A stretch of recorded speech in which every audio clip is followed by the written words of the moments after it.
Hello students, welcome to my channel. So आज हम class 6 history का चैप्टर फर्स्ट डिस्कस करेंगे।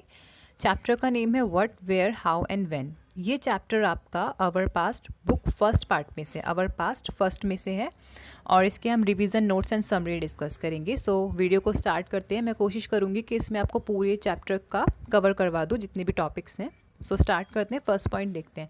अच्छा, फर्स्ट पॉइंट में ये कहा गया है कि पास्ट के बारे में हमें कैसे पता चलता है। पास्ट के बारे में हमें लोगों मतलब पास्ट से हमें क्या पता चलता है कि लोग कैसे रहते थे या क्या खाते थे, किस तरह के घरों में रहते थे, क्या उनका लाइफस्टाइल था, किस तरह की फसलें उगाते थे और किस तरह के अलग अलग टाइप के लोग थे। जैसे कौन रूलर्स कैसे रहते थे या फार्मर्स कैसे रहते थे, हंटर्स कैसे रहते थे, मर्चेंट्स या आर्टिस्ट, इन सब की लाइफस्टाइल कैसी डिफरेंट थी, ये सब हमें पास्ट से पता चलता है। सो नेक्स्ट पॉइंट है, जो पास्ट में ह्यूमंस होते थे वो ह्यूमंस रिवर बैंक्स के पास रहते थे ताकि उनको रिसोर्सेज मिलते रहें। ये ह्यूमंस कौन थे? ये स्किल्ड गैदरर्स थे। और ये जो गैदरर्स होते हैं कौन होते हैं? जो फूड को गैदर करते हैं, वो खाने को इकट्ठा करते हैं और फिर जब खाने की सप्लाई ख़त्म हो जाती है उस जगह से, वो दूसरी जगह चले जाते हैं खाने की तलाश में। फिर है the area of Sulaiman and Kirthar hills to the north west had become place where human first began to grow crop of wheat and barley. So जो सुलेमान और किरतार हिल्स है, जो नॉर्थ वेस्ट पार्ट में है इंडियन सब कॉन्टिनेंट के, लेकिन अब वो पाकिस्तान की तरफ पड़ता है, तो यहाँ पर सबसे पहले ह्यूमंस ने वीट एंड बार्ली की क्रॉप को उगाना स्टार्ट किया 8000 ईयर्स पहले। और जो राइस था वो कहाँ पर उगा? सबसे पहले नॉर्थ विंध्यास में उगाना स्टार्ट किया। ठीक है, उसके बाद लोगों ने एनिमल्स को पालना भी स्टार्ट किया और लोग परमानेंटली एक जगह पर रहने लगे। पहले वो एक जगह से दूसरी जगह भटकते थे, बट वो परमानेंट सेटलमेंट्स में रहने लगे। और एग्रीकल्चर मेन कहाँ डेवलप हुआ? Garo hills near the central India Vindhyas. तो एग्रीकल्चर का डेवलपमेंट कहाँ पर हुआ था? गारो हिल्स, जो कहाँ पर है? सेंट्रल इंडिया में, विंध्यास में। उसके बाद है जो मैन एंड वीमेन थे या यूजुअली जो पीपल थे वो एक जगह से दूसरी जगह क्यों जाते थे, उसके रीज़न काफ़ी हैं। सबसे पहले तो डिज़ास्टर, जैसे कि अगर किसी प्लेस पर डिज़ास्टर हो गई है, फ्लड आ गया, बाढ़ आ गई या सूखा पड़ गया, तो उस केस में लोग अपनी जगह बदल लेते थे। और अगर किसी जगह को कॉन्क्योर करना है, कहीं पर जाकर अपना आधिपत्य जमाना है या फिर उस जगह को अपने एरिया में लेना है, तो बैटल करने के लिए भी लोग एक जगह से दूसरी जगह पर माइग्रेट होते थे ताकि उस फॉरेन लैंड में वो जाकर रह सके। फिर है जब लोग एक जगह से दूसरी जगह जाते थे तो वो अपने साथ ना अपने आइडियाज़, स्किल्स और इन सब को भी लेकर जाते थे, जैसे कि skill of carving stones, making music और कुकिंग वगैरह जो होती है स्किल्स, वो सब। अब मैन्यूस्क्रिप्ट देखते हैं।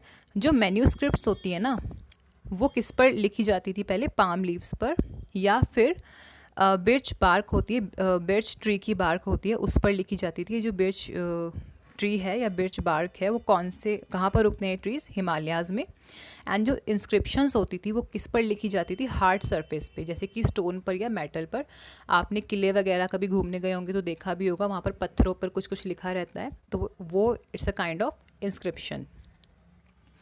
नेक्स्ट है जो आर्कियोलॉजिस्ट होते हैं वो कैसे हिस्ट्री के बारे में पता लगाते हैं? या तो वो पुरानी बिल्डिंग्स को देखते हैं, जैसे किले वगैरह में जाते हैं, साइट्स पर जाते हैं, ठीक है, ब्रिक्स को देखते हैं, बिल्डिंग्स को देखते हैं, पेंटिंग्स को देखते हैं, स्कल्पचर्स या मूर्तियों को देखते हैं जो पुरानी उन्हें मिलती है, या फिर वो खुदाई करते हैं और खुदाई में उनको तो हथियार मिलते हैं, वेपन्स मिलते हैं, पॉट, ज्वेलरी, कॉइन, ये सब उनको मिलता है, उससे वो पास्ट के बारे में पता लगा पाते हैं। आर्कियोलॉजिस्ट ना बोन्स भी देखते हैं, जैसे कि किसी एनिमल, बर्ड या फिश की बोन देखते हैं, जिससे उन्हें ईटिंग हैबिट्स होती है जो लोगों की, उसके बारे में पता चलता है। अब हिस्टोरिकल डेट्स का फॉर्मेट देखते हैं। All dates before the birth of Christ are counted backward and are usually followed by letter BC। जो भी जीसस क्राइस्ट है उनके बर्थ से पहले की जितनी भी डेट्स हैं ना, उनको अगर बैकवर्ड काउंट किया जाए तो उसको BC से लिखते हैं। BC की जो फुल फॉर्म है वो है before Christ. Dates are mentioned as, और डेट्स को BC, BCE या AD, CE में भी हिस्ट्री में मेंशन किया जाता है। जब भी आप हिस्टोरिकल डेट देखते हैं तो आप ज़रूर देखते होंगे उधर BC लिखा रहता है, BCE लिखा रहता है, AD लिखा रहता है। तो जिसमें BC का कॉन्सेप्ट है वो ये कहता है कि जितने भी टाइम है या डेट्स है जो बर्थ ऑफ क्राइस्ट, जो क्राइस्ट के बर्थ से अगर बैकवर्ड हम जाते हैं वो सारी डेट्स क्या हैं, BC के फॉर्म में है। अब नेक्स्ट देखते हैं, some of the earliest cities develop in the Indus river basin and its tributary around 4700 years ago. The city also arose on the bank of the river Ganga.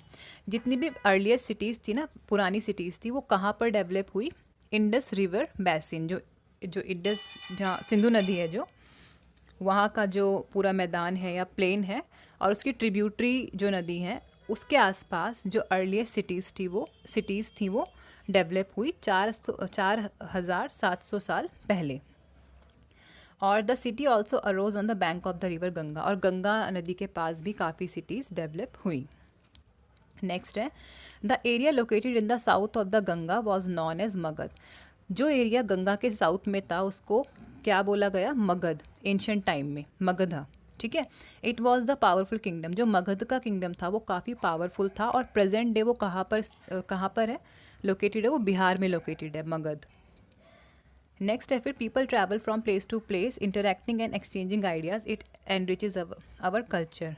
जो लोग थे वो एक जगह से दूसरी जगह जब ट्रैवल करते थे तो वो अपने साथ अपने आइडियाज़ को, कल्चर को भी लेकर जाते थे, और इससे कल्चर की डाइवर्सिटी बढ़ती थी, मतलब कल्चर और भी ज़्यादा एनरिच होता था, उसमें नए नए आइडियाज़ आते थे, लोगों के विचार आते थे, और स्किल्स भी आती थी।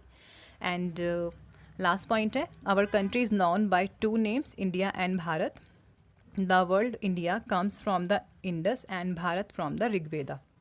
हमारी जो कंट्री है वो 2 नाम से जानी जाती है, एक तो इंडिया, दूसरा भारत।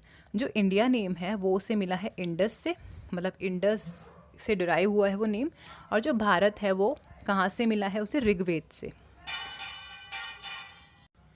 अब कुछ की टर्म्स पढ़ते हैं चैप्टर में से। Travel, this can be called a visit, the first people travelled in to meet their needs specially for food. Travel का मतलब होता है कि कहीं पे विजिट करना, जैसे कि पहली बार ट्रैवल पहले क्यों किए जाते थे, अपनी नीड्स को पूरा करने के लिए, खाने की तलाश में पहले ट्रैवल किया जाता था। आजकल तो हम काफ़ी घूमने फिरने के लिए ट्रैवल करते हैं, नई नई जगहों पर जाने के लिए, इंजॉय करने के लिए, बट पहले हिस्ट्री में खाने की तलाश में या किसी रिसोर्स की तलाश में ट्रैवल किया जाता था। फिर है manuscript, this word comes from the Latin menu meaning hand and script meaning writing. तो मैन्यूस्क्रिप्ट जो वर्ड है वो लैटिन वर्ड से आया है।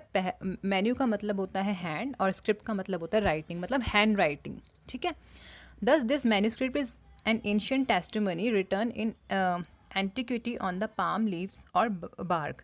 तो ये जो मैन्यूस्क्रिप्ट है ये बहुत एंशिएंट जो टाइम पे जितने भी रिकॉर्ड्स होते थे उनको लिखा जाता था इस पर, या तो पाम लीव्स पर या फिर ट्री की बार्क पर।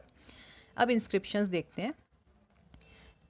N inscription carve on to a hard surface such as stone और मेटल। जो इंस्क्रिप्शंस होते हैं वो हार्ड सरफेस पर लिखे जाते हैं, या तो मेटल पे लिखे जाएंगे या फिर स्टोन पर लिखे जाते हैं, ठीक है। आर्कियोलॉजी मतलब होता है study of object that used in past.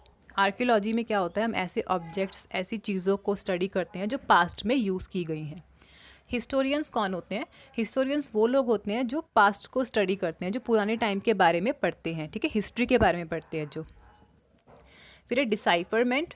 डिसाइफरमेंट क्या होता है, this is a process to read the ancient language. Ancient language को पढ़ने का तरीका होता है डिसाइफरमेंट, ठीक है, पुरानी भाषाओं को पढ़ने का तरीका होता है डिसाइफरमेंट। तो स्टूडेंट्स, इसी के साथ आपका जो चैप्टर है ये फिनिश होता है। आई होप आपको समझ में आया होगा, एंड अगर आपको वीडियो इन्फॉर्मेटिव लगे तो आप अपने फ्रेंड्स के साथ इसे शेयर कर सकते हैं। मैं आपसे मिलती हूँ नेक्स्ट वीडियो में, जब तक के लिए बाय बाय।